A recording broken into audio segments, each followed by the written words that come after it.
ആത്മബോധത്തിൻ്റെ അടുത്ത എപ്പിസോഡിലേക്ക് എല്ലാവർക്കും സ്വാഗതം. നമ്മൾ ആത്മബോധത്തോടെ ഇരിക്കുമ്പോഴാണ് എല്ലാ കാര്യങ്ങളും കൂടുതൽ വ്യക്തതയോടെ പ്രവർത്തിക്കാൻ സാധിക്കുള്ളൂ. ആത്മബോധത്തിലിരിക്കാൻ വേണ്ടി നമ്മൾ ചിന്തകളെ ശ്രദ്ധിക്കണം. ചിന്തകളെ മാത്രമല്ല കേട്ടോ ശ്രദ്ധിക്കേണ്ടത്, വികാരങ്ങളെയും ശ്രദ്ധിക്കണം. ചിന്തകൾ ഇലക്ട്രിക് പവർ പോലെയാണ് പ്രവർത്തിക്കുന്നത് എങ്കിൽ വികാരങ്ങൾ മാഗ്നറ്റിക് പവർ പോലെയാണ്. ചിന്തകളിൽ ശ്രദ്ധയോടെ കുറച്ചു നേരം നിരീക്ഷിച്ച് ഇരുന്നാൽ ഓരോ ചിന്തയും മനസ്സിൽ വന്ന് കടന്നു പോകുന്നത് വ്യക്തമായി അറിയാൻ സാധിക്കും. ഒരു ചിന്ത വന്ന് അടുത്ത ചിന്ത ആരംഭിക്കുന്നതിന് മുമ്പ് ഒരു ചെറിയ ഇടവേള ഉണ്ടാകുന്നുണ്ട്. ശ്രദ്ധയോടെ ഇരുന്നാൽ ഇത് തിരിച്ചറിയാൻ സാധിക്കും. അപ്പോൾ അടുത്ത ചിന്തയ്ക്കായി നമ്മൾ കാത്തിരിക്കുമ്പോൾ സെൽഫ് ടോക്ക് ഉണ്ടാകുന്നില്ല. സെൽഫ് ടോക്ക് ഇല്ലാതെ നമുക്ക് അടുത്ത ചിന്തയിലേക്ക് പോകാൻ പറ്റും. നമ്മൾ ശ്രദ്ധിച്ചില്ല എങ്കിൽ എന്താണ് സംഭവിക്കുക? ഒരു ചിന്ത വന്ന് അതിനുള്ളിൽ ഒരുപാട് നേരം സെൽഫ് ടോക്ക് നടക്കും. നമ്മുടെ മനസ്സും ആ ചിന്തയും തമ്മിൽ ഒരുപാട് നേരം സംസാരിക്കും. അത് ചില വ്യക്തികളായിരിക്കാം, ചില വസ്തുക്കളായിരിക്കാം, ചില രൂപങ്ങളായിരിക്കാം നമ്മളോട് സംസാരിച്ചുകൊണ്ടിരിക്കുന്നത്, ചില സിമ്പലുകളായിരിക്കാം നമ്മളോട് സംസാരിച്ചു കൊണ്ടിരിക്കുന്നത്. അങ്ങനെ പലതുമായിരിക്കാം. കൂടുതലും വ്യക്തികളായിരിക്കും നമ്മുടെ മനസ്സിൽ ആർഗ്യുമെൻ്റ് നടത്തിക്കൊണ്ടിരിക്കുന്നുണ്ടാവുക. ശ്രദ്ധിക്കാൻ തുടങ്ങിക്കഴിഞ്ഞാൽ, ചിന്തകളെ ശ്രദ്ധിക്കാൻ തുടങ്ങിക്കഴിഞ്ഞാൽ ഇങ്ങനെ ആർഗ്യുമെൻ്റ് അവിടെ ഉണ്ടാവില്ല. അതിന് പകരം ഓരോ ചിന്തകളുടെ ഇടയിൽ ഒരു ഗ്യാപ്പ് വിട്ട് അടുത്ത ചിന്ത പെട്ടെന്ന് തന്നെ വരും. അപ്പോൾ സെൽഫ് ടോക്ക് അവിടെ ഉണ്ടാവില്ല. അങ്ങനെ ഓരോ ചിന്തകളും വന്ന് കടന്നു പോകുന്നത് സാക്ഷിയായി നിരീക്ഷിച്ചു കൊണ്ടിരിക്കുമ്പോൾ മനസ്സിൻ്റെ ശക്തി കുറഞ്ഞ് നമ്മൾ ആ ഒരു സമയത്തിൽ നിന്നും വെളിയിലേക്ക് വന്ന് ആ രണ്ട് ചിന്തകൾക്കിടയിലുള്ള ആ ഒരു സ്പേസിലേക്ക് പ്രവേശിക്കാൻ തുടങ്ങും. അതാണ് ബോധം. അതിന് ബോധത്തിനപ്പോൾ വികാസം സംഭവിക്കാൻ തുടങ്ങും. അതുവരെ മനസ്സായിരുന്നു ശക്തിയിൽ പ്രവർത്തിച്ചു കൊണ്ടിരുന്നത് എങ്കിൽ മനസ്സിൻ്റെ ശക്തി കുറയാൻ തുടങ്ങും. നമ്മൾ ബോധം നിരീക്ഷിക്കുന്നുണ്ട് ഓരോ ചിന്തകളെയും എന്നറിയുമ്പോൾ മനസ്സ് അതിൻ്റെ ശക്തി കുറച്ച് തുടങ്ങും. അതിൻ്റെ ശക്തി കുറഞ്ഞ് തുടങ്ങിയാൽ ബോധപ്രകാശം നിറയാൻ തുടങ്ങും. നമ്മുടെ ശ്രദ്ധ എവിടെയാണോ അവിടേക്ക് ബോധപ്രകാശം നിറയാൻ തുടങ്ങും. അപ്പോൾ നമ്മുടെ മനസ്സിൻ്റെ ഉള്ളിൽ ബോധപ്രകാശം നിറയാൻ തുടങ്ങും. അനാവശ്യ ചിന്തകൾ വരില്ല. ചിന്തകളോടുള്ള ശരീരത്തിൻ്റെ പ്രതികരണമാണ് വികാരങ്ങൾ. അപ്പോൾ അനാവശ്യ വികാരങ്ങളും ഉണ്ടാവില്ല.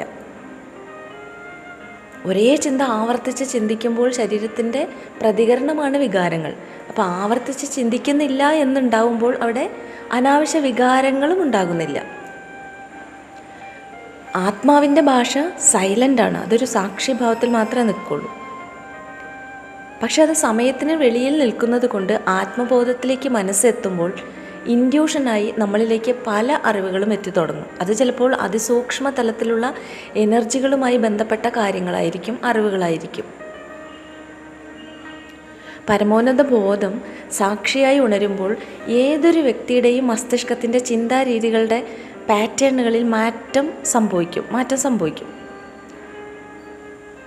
മനസ്സിൽ നിന്ന് നമുക്ക് മോചനം ലഭിക്കും. ആ പാറ്റേണുകളിൽ നിന്നെല്ലാം മോചനം ലഭിക്കും. മസ്തിഷ്കത്തിൻ്റെ ചിന്തകളിൽ ലേക്ക് ആത്മബോധ പ്രകാശം നിറയുമ്പോൾ കരുണ, സന്തോഷം, സമാധാനം, സംതൃപ്തി ഇവ ആയിരിക്കും അവികാരങ്ങൾ. എന്നാൽ മനസ്സാണ് പ്രവർത്തിച്ചു കൊണ്ടിരിക്കുന്നത് എങ്കിലോ, ശക്തിയോടെ പ്രവർത്തിച്ചു കൊണ്ടിരിക്കുന്നത് എങ്കിലോ, നമ്മൾക്ക് സുഖകരമായ ഒരു അവസ്ഥയിൽ നമ്മൾ ഇരിക്കുമ്പോൾ പോലും മനസ്സിലെ ചിന്താ ലൂപ്പുകൾ താനെ സംസാരിച്ചു കൊണ്ടിരിക്കും. അപ്പോൾ വളരെ നേരം സംസാരിച്ച് കൊണ്ടിരിക്കുമ്പോൾ വികാരങ്ങൾ പ്രതികരിക്കാൻ തുടങ്ങും.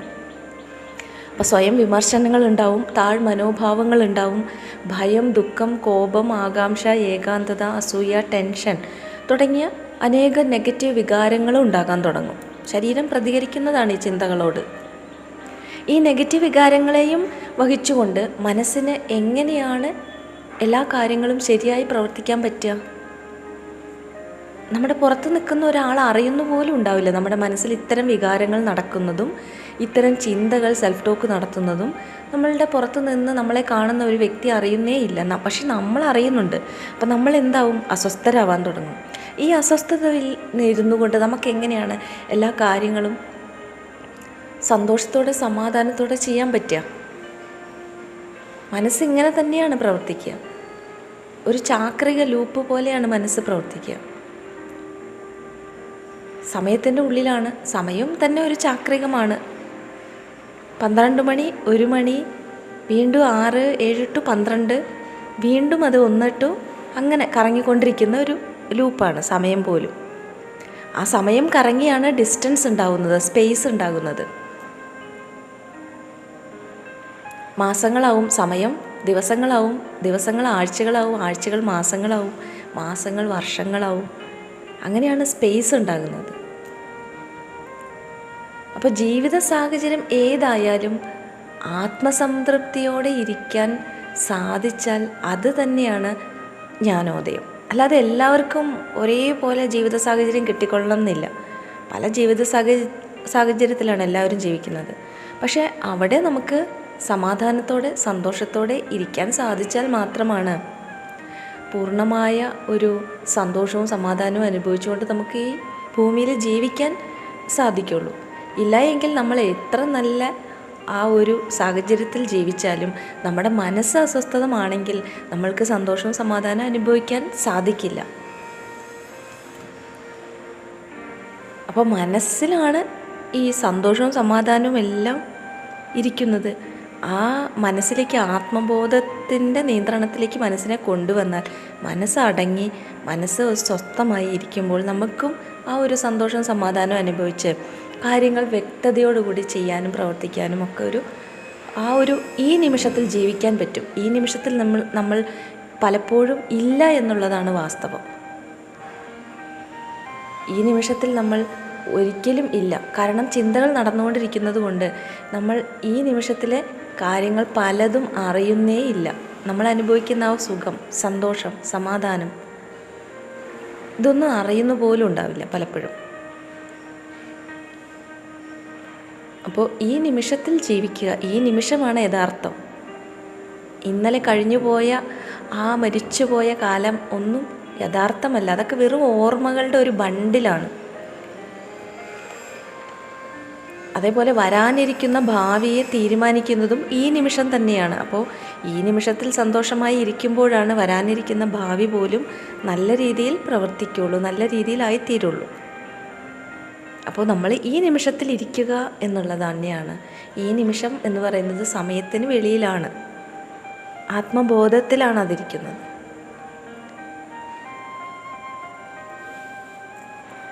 നമ്മുടെ ഈ ഒരു ഫിസിക്കൽ പേഴ്സണാലിറ്റി എടുത്ത് നമ്മൾ ഈ ഭൂമിയിലേക്ക് വന്നിട്ടുണ്ട് എങ്കിൽ നമ്മളുടെ മനസ്സാണ് ഈ പേഴ്സണാലിറ്റി, മൈൻഡാണ് പേഴ്സണാലിറ്റി. ആ മൈൻഡ് എന്ന് പറയുന്നത് ഈഗോ ആണ്, കംപ്ലീറ്റ് ഈഗോ ആണ് മൈൻഡ്. ആ പേഴ്സണാലിറ്റി കൃത്യമായി ആത്മസംതൃപ്തിയോടെ ജീവിക്കണമെങ്കിൽ നമ്മളുടെ ഈ പേഴ്സണാലിറ്റി ആരാണോ എടുത്തിരിക്കുന്നത് ആ ആത്മാവിനും കൂടി പൂർണ്ണമായ സന്തോഷമുണ്ടായിരിക്കണം. ചേതനയ്ക്കും ആ ഒരു ചൈതന്യത്തിനും പൂർണ്ണമായ പരിഗണന കിട്ടുമ്പോഴാണ് നമുക്ക് ഭൗതികത്തിലും ആ ഒരു സന്തോഷം അനുഭവിക്കാൻ പറ്റുള്ളൂ. അപ്പം നമ്മുടെ ഈ ശരീരം എടുത്തിരിക്കുന്നത് ആത്മാവാണ്, സോളാണ്. അപ്പോൾ അതിനും ഫുൾഫിൽമെൻ്റ് ആവശ്യമാണ്.